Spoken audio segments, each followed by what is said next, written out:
On this edition of City Profile, we'll be talking with City Commissioner Sandra Wilson. Please stay with us.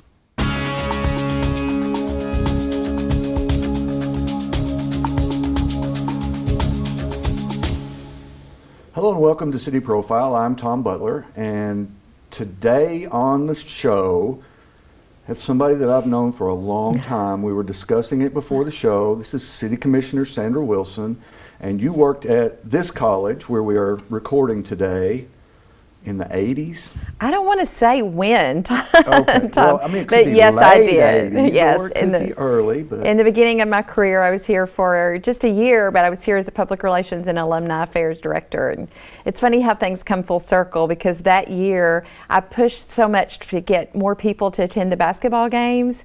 And just recently I had a random call from the coach here now at the college, just asking from the community's perspective how he thought we could get more people here. And I was like, this is just coming full circle, because I did that 30 plus years ago. That's really interesting. So, yeah. Then from there, you went to work, it was then West Vaco? It was West Vaco at the time, and later Meade West Vaco, and later New Page. And had an illustrious career there. I did. I had 26 years there as a public affairs manager. It was a great career for me. I dealt with a lot of different areas of public relations then, government affairs, community relations, and got to really be involved in the community while I was there in that position. And then nearing the end of that was when you first decided you were going to run for the Paducah City Commission. Is that true? Is that right? I was still at the right? paper mill working in Wycliffe when I did. And when I was first elected, I had a lot of support from the management at the paper mill at the time. I lived in the City of Paducah, and told them that I was really just wanting to do that, and they were very supportive and allowed me to run, and I was fortunate enough to get elected. I know that we have talked on this show before, but let's just go back a little bit and tell me why you really wanted to do that. Why did you want to serve the community as a commissioner?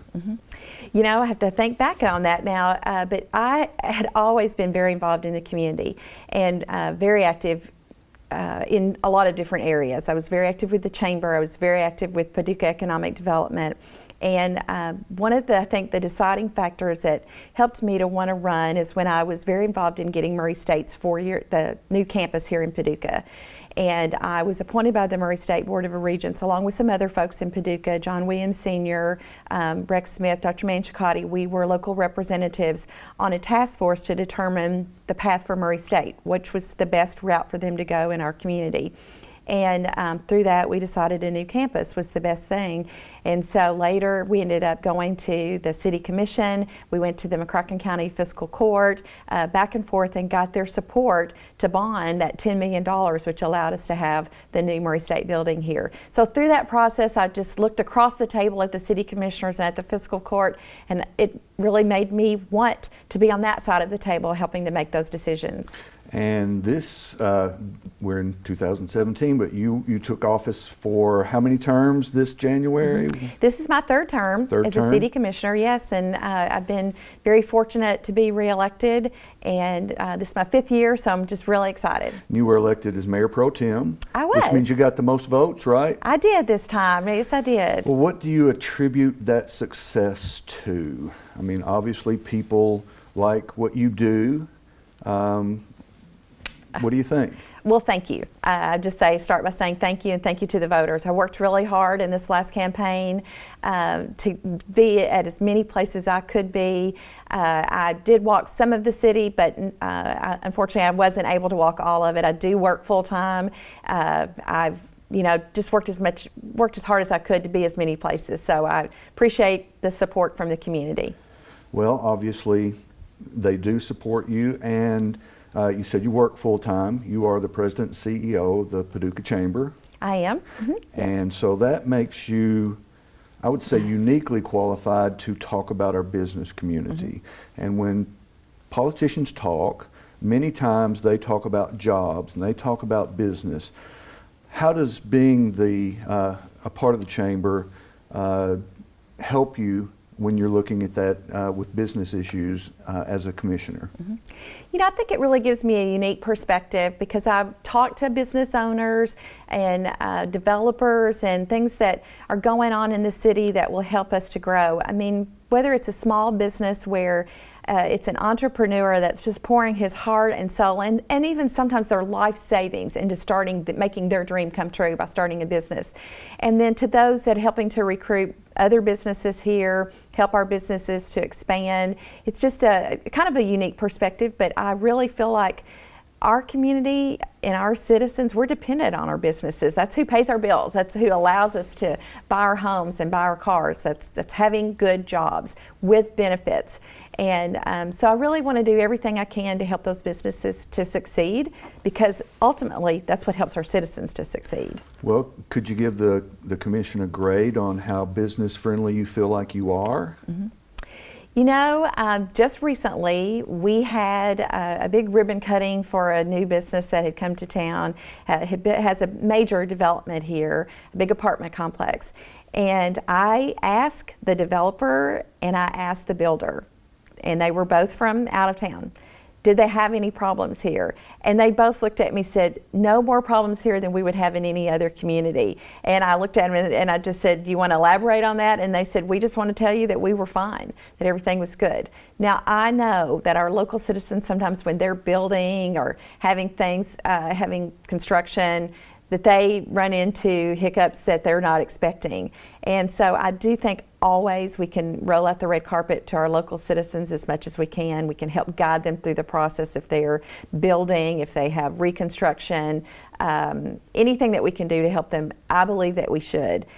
It's probably never going to be enough, but I want us to continue to look at every way we can to help them. So you think that's one of the things that the city can do better is communicate with people who are wanting to expand a business or wanting to start a business or something like that so that they aren't surprised when they get into the process and then feel held up by, I mean, a permit or something like that. Yes, I think communications is a big point of that, and also consistency. I really feel like if you go in to the inspection department, you need to hear the same thing from every inspector. So consistency and communications are two of the biggest.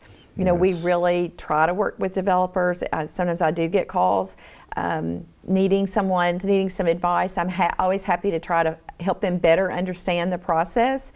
But I don't think that we're any more stringent than anywhere else. I think we meet all the guidelines that we're supposed to from a city's perspective.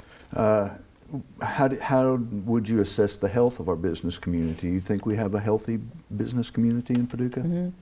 You know, there are so many new businesses opening up. From the Chamber's perspective, we just had a big membership campaign and recruited over 100 new businesses during a 4-week period.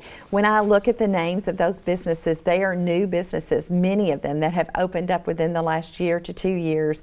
And I feel like there are so many businesses that, you know, so many people that want to start new businesses. Now's the time to be trying that. And I feel like that it's healthy or we wouldn't continue to see the new businesses opening. Right. People talk about we're the fast food capital, but you know, my family eats out a lot. I know a lot of other families that do, and so it's good to have that variety. It sure gave us a lot of national recognition to be the fast food capital of the world. And anything that we can do to make Paducah obvious to the community, to the country and the world in a positive way is a good thing. It attracts attention to our community. And that's what we want. And you mentioned making our community attractive. I'm going to step off our business talk for just a second. As we're doing this interview, people from around the world are in Paducah for the UNESCO visit that has been being publicized for some time. Is that one of those things that makes us visible around the world, and is it easy to explain what that will do for Paducah, or is it hard to explain what UNESCO is and why it's a good thing? You know, that I can't go into specific detail, but I do know that the UNESCO designation is very attractive. It's a wonderful designation to have because it's very hard to get. There aren't that many. And the UNESCO conference that's going on in the United States now is the first one for the folk art area, for creative cities. So, wow, I mean, we have people from all over the world in Paducah. We have done everything we can to roll out the red carpet to them. I've been at the airport, just for example, to look at the signage, to look at the furniture, to look at the ceiling tiles, to look at, you know, the display panels, just to make sure that everything looks first class. That, you know, our airport, you know, we've just received the Essential Air Service certification, verification that we will continue to get that funding. So we're very fortunate to have our airport here. And many of the visitors that are coming from all over the world, especially from foreign countries, flew to Chicago and flew directly into Paducah. So we've had people greeting them there, people transporting them into Paducah. We've made sure everything looks wonderful for them. They're at the Carson Center. They're having dinner at some of our finest restaurants and finest places. So we want them to see how wonderful Paducah is. Since I don't really know about the UNESCO organization, but I do know that publicity is good for our town. You know, we had the eclipse here recently throughout the country, but this was one of the focal points. And on this campus, we had people from many different countries, specifically one from Jerusalem, Israel. And so that's what I think maybe the UNESCO thing will do. It shows people that we're here, that we have a name, that we have an arts community, that there are things here that they might be interested in, and so they might come here and spend a few dollars in our community. Mm-hmm. Well, we are an arts community. That's very much a part of our culture, so we're really proud of that. But there are so many natural resources that we have that we're so thankful for. Also, being on the river, for one. You know, several years ago we did make the investment to put in the transient boat dock, and it's just opened recently. And seeing the excitement that's going on down there, I've been down there for the last 3 days, and it's been full every time I've been down there. Nice. With these huge boats that are coming through. So I walked down and talked to some of the people. There was a couple from Toronto, Canada, and a couple from Florida. One was going down the loop, one was coming up. They're called loopers that make this huge loop. And they said that this is, you know, just such a nice facility. They had taken our local cab service, gone to Midtown Market to stock up on groceries, and we're just having a great time here. They are all very vocal. You know, they have an organization. They were blogging to each other about, be sure you stop in Paducah, check out the city. They'd gone on our Greenway Trail. They had bikes on their boats with them. So, you know, it's just a great thing to see that. We're also on an interstate. I can't tell you, there are communities throughout this country that fight to be on an interstate. So it gives us an advantage to be on the interstate. Our rail service is great, our air service is great. So there are a lot of great opportunities for our community to continue to grow. Well, it sounds like we're in a really good position. You know, where you are, location. Mm-hmm. What are we going to do about, you know, my perception is, and it may be wrong, we tend to lose population instead of gaining it, and I don't understand why that is. And is that something that the City Commission thinks about? Mm-hmm. You know, I've heard that, and I've seen the data of our population going down. And I've seen some of my own friends that have moved to where some of their children are, where they want to be closer to their grandchildren. But at the same time, I'm seeing so many young couples that are moving back to Paducah. Some of them are working remotely because they want to live here in this community. There were some people just this weekend that I met, that they came here for, I believe it may have been the quilt show, but they came here for some reason, some conference. They fell in love with it. They were living up in northern Illinois, and they're coming here, and their family's coming with them. So I hope that we can do something to turn that around. You know, we have a lot of job openings in Paducah, and that's not unique to our community. I mean, cities within the state of Kentucky, cities within our country have a lot of job openings. We look like we have about 1,600 job openings right now. Wow. And about 1,400 of them are in the service retail area. So whatever we can do to bring people back here would be great. We were just recently in DC. We took a community trip, delegation to DC of 47 people, the largest we've ever had to go on our DC trip. And we always invite people from the Paducah community who now live around the DC area to come to our big reception. And it's great to see them there. I know for a fact, have had a couple of them move back, start their families here. Everything that we can do, I really do feel like we need to be more aggressive as a community about trying to get people to move back here. Well, that's one thing. I talked to your colleague, Sarah Holland, and she said that she noticed that there were a lot of people, that the trend seems to be that people get out of college and they want to move away. Mm-hmm. But once they've gone, then they want to come back to raise their family because of the advantages that Paducah offers.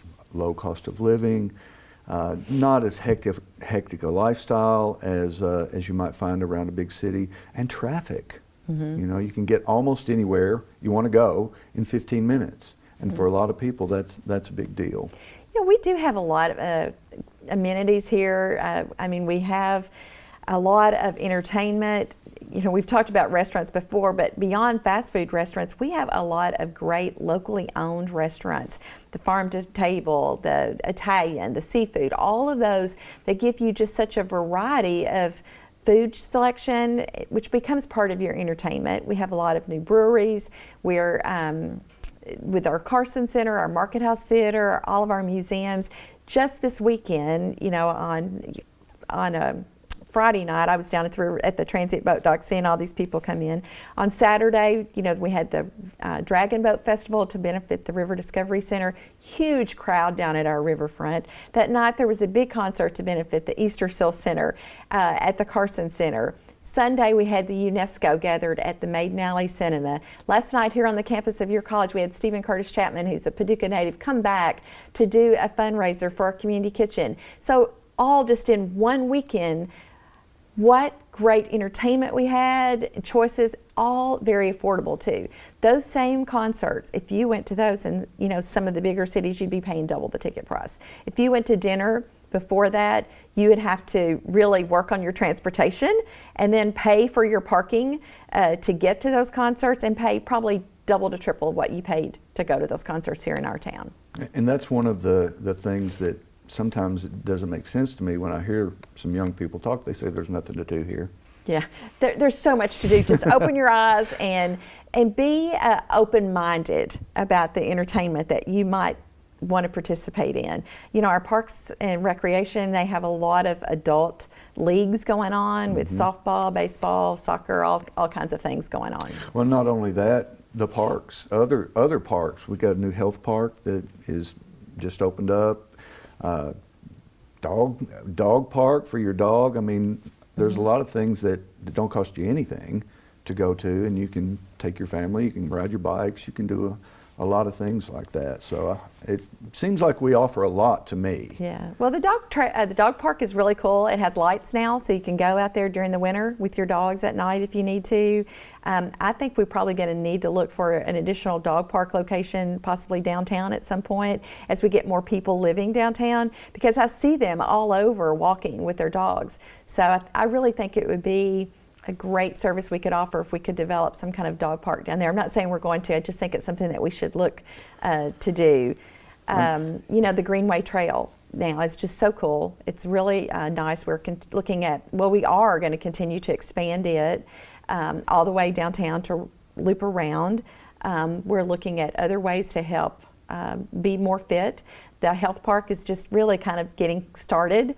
We just had the great announcement by the Brockenboroughs that we'll be able to add restrooms to it, and a spray park and some other things that will make it so much nicer.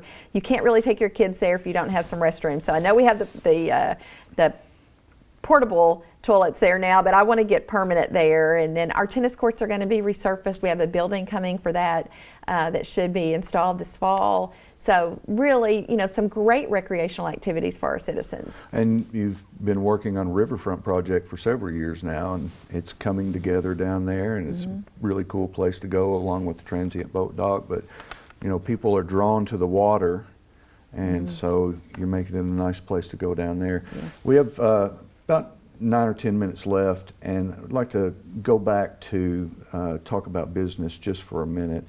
In the past, there seems to have been a focus on bringing in a large business, a manufacturing site, a plant or something that provides thousands of jobs. I know that nobody would say, no, we don't want you here, but is that still the focus of, and I know that the City Commission has limited things that they can do to entice people in, other than make our city a nice place, make it easy to own and operate a business. But is that the focus, or are you looking more at the small business community as a commission? Well, the city and county both contract with Paducah Economic Development to be our primary recruiter. But then we have our own planning department that's out working with smaller businesses, at restaurants and those things, about recruiting them here. And working with our local developers. We have some great developers in our community that are bringing business here. As far as the big company, you know, I saw recently a map of every community in the country that wanted to get Amazon with their new big development. The entire map was covered with red dots. You know, the same thing with Toyota with their expansion. Every community across this whole country is trying to do that. We do in McCracken County have some land that we purchased years ago and have leased and have option out near, almost on the river, near the river, with a couple of rail service there. So it's really a great flat piece of property. But we also have other parks that could be industrial parks where, you know, a logistics company could come in, and we've had some coming and looking at us now, and I think that we can't give up on the big one, but that really can't be our focus. Our growth from here is going to be from our small businesses and from those mid-sized companies. Yeah, and I was out by the mall recently and noticed that Gander Mountain had closed. I think Sears is either closed or closing. Mm-hmm. But now Gander Mountain is reopening. Are they? Yes, they are. They were bought in a company by another company, and they are reopening the Paducah store. Okay, so that one's here. So that's good yes, information, because I like that That's store. what I understand. From what I know at Sears, you know, it's owned by this, not owned by the people that own the mall. It's owned by the Sears company, I guess, or somebody that owns it for Sears. They are looking at subdividing it and trying to make it work with bringing some other companies in that would locate in that facility. You know, there's the big development over on Highway 60 if you're going out of Paducah on behind Culver's and back up in that area where that's being developed. And some of that's already been sold, some of it's under development and working with them. So, you know, I think we're going to see some great things coming along. And there's some development out there too. Right in front of the mall is going to be I think a Starbucks and Yes. Five Guys Burgers, which a lot of people are excited about. I've never had that, so I've never met a burger I haven't liked, so I'm all of that's eager great. for that. Now, you know, that is a challenge for us because we still have to get people here to fill those jobs. And we need other jobs too that are good paying. Both of our hospitals offer great career paths for our professional people who are coming out of the West Kentucky Community Technical College with a 2-year degree in nursing or some of the other medical fields, who have easy access to Murray State now with the campus here or online. So those are great careers, especially in the medical area. We are never going to lose interest and focus on our Department of Energy site here in Paducah, which is one that I am very much involved with through the position with the Chamber. We have worked really hard to keep that funding level where it needs to be. When we were in DC just recently, we had the pleasure of meeting with Department of Energy Secretary Rick Perry. So Congressman Comer went with us to that meeting to make sure that we drive home the point to them about the Paducah DOE site is the newest one in the cleanup program, but we certainly are expecting our full share of the money that we need to clean up that site. It's a long-term project. Now, with that said, we are very disappointed with the recent layoffs at that site, and we'll continue to try to help them to get the funding. You know, I know that the layoffs came because they're changing some of their scope of the work and they needed some different skill sets. But we want those people to have those opportunities to get back to work at that site. So we'll continue to push for that funding there. You know, it's about 1,300 to 1,500. We want to keep it as close to the 1,500 mark as we can, Right. And that's what we'll continue to push for. In the last few minutes that we have today, I just want to talk about what your vision for the next few years in Paducah is. Mm-hmm. You know, we've accomplished some great things in the past few years, and I really want to see us continue to grow. We have to figure out a way to change that population. So there are things that we could do, like maybe a campaign telling our story better to some of these people that have moved away. You know, if you know of someone who's moved away, your children, your grandchildren, and they're questioning where they live now, let us talk to them. We can get them back here. We do have job openings in IT and the medical profession, as well as the service. We have room for more entrepreneurs here. Look at the entrepreneurship around the Coca-Cola plant. And you know, they have multiple businesses there. They have people that are being very successful. It's created a whole new excitement in a section of town that hadn't been there before. So think about it when it was sitting there empty and what's going on there now. And it's, that's what we need to continue doing, is developing more entrepreneurship. I sure hope and pray we can get some, high paying jobs here that are some of those companies that you're talking about, the small to medium size companies that would come in here, logistics, some manufacturing, some more healthcare related. Those are things that will help to make a difference. It really does seem like we offer a lot in this community to people. One thing we haven't touched on just briefly is it's a safe community to live. Yes, it is very safe, and I think the statistics would show that our community should feel safe when they're here. Our Paducah Police Department are very active. They work well with the regional local professionals as well. So we're really excited, really happy to have them. Our fire department, they have worked hard to get our insurance ratings where it should be, to be more attractive for our community. So we're really happy to be safe. And one other area we haven't really talked about is the arts, as far as I'm very proud, and the community college. I just want to say I'm very proud to have our community college here. I know that if we bring a company in and they need new training, the community college can respond quickly and help us to get that done. With the School of Art, it's a $15 million investment in our Lower Town area to help those artists that are there to grow. I want to see us recruit artists or students who want to be artists from across this world. And part of the UNESCO conference is to help attract that to that area. They'll be touring there while they're here in the community. So, everything combined, it takes not just one area of growth, but it takes our good paying jobs at Department of Energy, good paying jobs with our hospitals. We're the regional healthcare provider for our community, but we're also the retail provider, retail service area for a nice draw. Right. So we have it all. We have it all. Well, it sure seems that we do. To me, I'm very proud of our community. I'm so excited. I'm just as excited in my 5th year as I was in the 1st year to be able to serve the community, to help to see us to get on a path that will be a great one. I think we're on that. We've got a lot of great things going on, and it's a balance. We have people who want this, we have people who want this, they don't want this, they don't want this. How to bring that together so everybody feels like that we are being successful. So you want to hear from the voice of the people, they'll let you know. And I think that's a good way to end the show today. Thank you very much. It's my pleasure. Thank you for being here, and thank you for watching today. You've been watching City Profile with City Commissioner Sandra Wilson. I'm Tom Butler. Join us again next time.